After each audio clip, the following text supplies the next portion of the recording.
Assalamualaikum warahmatullahi wabarakatuh. Salam sejahtera untuk kita semua.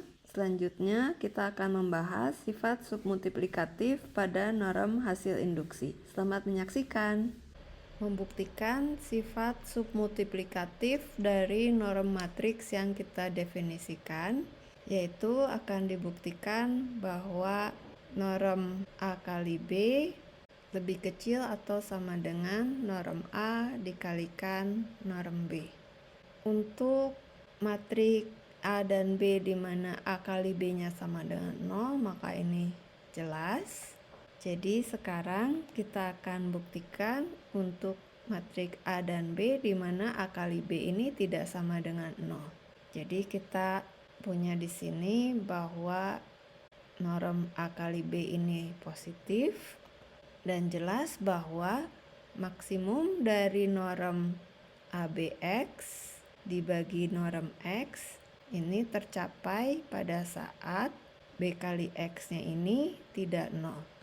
Nah sekarang perhatikan bahwa norm AB definisinya maksimum dari semua X yang tidak 0, norm ABX dibagi dengan norm X, dan ini akan menjadi maksimum dari semua X yang tidak 0 dan semua BX yang tidak 0. Norm ABX dibagi norm X, dan ini bisa saya tulis seperti ini, X yang tidak 0 dan juga BX yang tidak 0, di mana ABX dibagi norm BX dikalikan norm BX dibagi norm X. Ini akan lebih kecil atau sama dengan yang paling besar di antara BX yang tidak 0, norm ABX dibagi norm BX dikalikan maksimum untuk X tidak 0, norm BX dibagi norm X. Yang ini bisa saya tuliskan akan lebih kecil atau sama dengan semua Y yang tidak 0, di mana di sini AY dibagi norm Y. Lalu ini adalah norm BX dibagi norm X, dan ini adalah norm A dikalikan dengan norm B. Nah, norm yang diperoleh berdasarkan teorema ini dinamakan norm hasil induksi. Norm matriks yang merupakan hasil induksi norm vektor ditulis dengan notasi yang sama.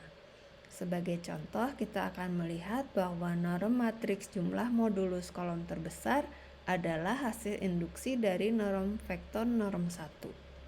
Jadi sekarang kita misalkan X di Cn dengan norm satunya ini adalah 1, maka norm 1 dari AX itu adalah sigma dari modulus sigma dari J1 sampai N AIJ XJ, dan ini lebih kecil atau sama dengan sigma I1 sampai N J1 sampai N modulus AIJ XJ, dan ini bisa saya tulis seperti ini, modulus AIJ dikalikan modulus XJ. Lalu saya juga bisa tukar sehingga J-nya di depan.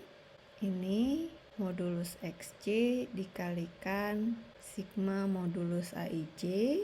Namun yang sigma modulus XJ ini akan bisa saya taruh seperti ini, bahwa ini lebih kecil atau sama dengan yang paling besar di antara semua K sigma AIK, I-nya berjalan 1 sampai N dikalikan sigma modulus XJ, dan karena tadi kita punya sifat ini, maka ini akan sama dengan maksimum K sigma I1 sampai N sigma AIK, atau bisa juga saya tulis sini dalam J Dan di sini dalam J, akibatnya yang terbesar di antara semua norm AX itu lebih kecil dari yang terbesar dari semua perjumlahan modulus AIJ. Dan sekarang misalkan jumlah kolom modulus A tercapai pada kolom M, maka yang terbesar di antara ini akan lebih kecil atau sama dengan norm A dikalikan EM, dan ini sama dengan sigma AIM. Dan ini juga sama dengan yang terbesar di antara jumlah kolom tadi, dan ini lebih besar atau sama dengan dimana norm X-nya sama dengan 1. Jadi di sini diperoleh bahwa norm hasil induksi dari norm vektor 1 adalah norm matriks 1. Demikian pembahasan kita untuk hari ini. Semoga bermanfaat. Sampai berjumpa kembali dalam video berikutnya. Terima kasih.